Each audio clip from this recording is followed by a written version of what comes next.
So May the best party win, because best party বলতে আমি যেটা বুঝাই, যারা শুধু মুখে বলতেছে না, যারা আসলে ভেতরে বহন করে, যেটা আমি মুখে বলতেছি সেটা আমার দায়িত্ব, সেটা আমি করে দেখাবো।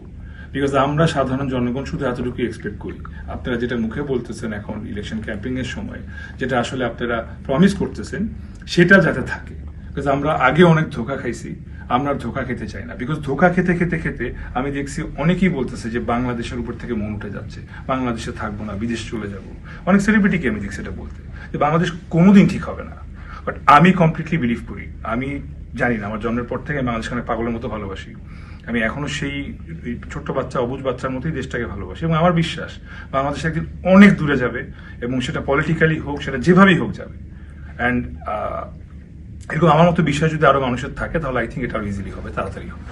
লাস্টলি হচ্ছে আপনি বলেছেন যে এই বছরটা আপনাকে আবার প্রমাণের বছর, হয়তো বা নাটকের শেষ বছরও হতে পারে, মানে কেন এটা? না না, হয়তো বা নাটকের শেষ বছর বলি নাই, যেটা হচ্ছে যে বারবার যদি কথা আসে, ফিল্ম তো করতেই চাই, করবো, যেটা ভাগ্যে থাকবে আসবে।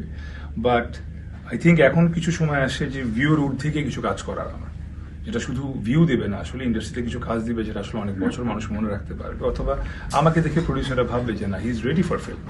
সেই চরিত্রগুলো করতে চাই, যেটা আসলে এই বছরই করার সময় আমার কাছে মনে হয়েছে। Signature work. Exactly, signature work. Thank you for the word. ভাইয়া, আপনার কি প্রডিউস করার ইচ্ছা আছে কিনা? I love my line of work. So আমি এখানে প্রডিউস করি, অভিনয় করি, বা টুকটাক ডিরেকশন দিই, যেটাই করি আমি এই লাইনেই থাকবো। মানে আমার শেষ পর্যন্ত আমি আসলে এই লাইনটাই থাকবো। কিউব হোল্ডিংসের গল্পে সেই রেখাটি আঁকা হয়েছিল আজ থেকে 1 যুগ আগে। নকশাই আমাদের ভাষা। Cube holdings limited. আসলে আমাদের দেশে আমরা এখন যে অবস্থানে আছি, কোন জায়গা, কোন সেক্টরে, কোন সিচুয়েশন আসলে আমাদের চাহিদা থাকবে না। আমাদের প্রতিটা জিনিস থেকে আমাদের অনেক চাহিদা আছে। সো যেই আসুক, যেই ইলেকশনে জিতুক, তার জন্য অনেক কঠিন হবে এখন দেশের হাল ধরা আসলে। Because we are broken at the movement, and এইটা আমাদেরও আসলে একটু সহানুভূতি থাকতে হবে, যেই জিতুক তাদের প্রতি, তাদেরকে সাপোর্ট দিতে হবে। আসলে এখন যদি পিছনের দিকে তাকাই, তাহলে তো মনে হয় অনেক কিছুই আসলে অনেক ডিফারেন্ট ভাবে, অনেক ভালোভাবে করতে পারতাম। আবার অনেক কিছুই দেখা গেছে ভালোভাবে করে ফেলেছি, যেটা আসলে হয়তো অনেকে খারাপভাবে এখন করছে। তো যেটা বলবো, সময়কে ভ্যালু দিতে, টাইমলি সেটে যেতে। যারা অভিনেতারা আছে, অনেকের মধ্যে একটা স্টার ভ্যালু চলে আসে, এবং এই কারণে দেখা যায় ঠিক করে যে 12টা একটা আগে সেটে যাওয়ার প্রয়োজন নাই, এবং এটা হয়তো একটা কারণ। আমার কাছে মনে হয় কাজের পেছনে পাগলের মতো ছোটা উচিত, দিন নাই রাত নাই, কাজকে ভালোবাসা উচিত।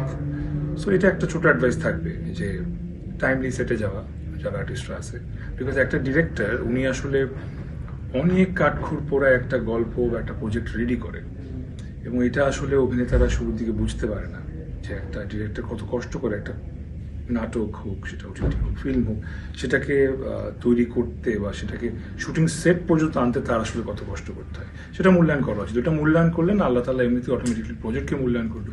প্রজেক্ট মূল্যায়ন হলে সে আর্টিস্ট অনেক বেনিফিট পাবে।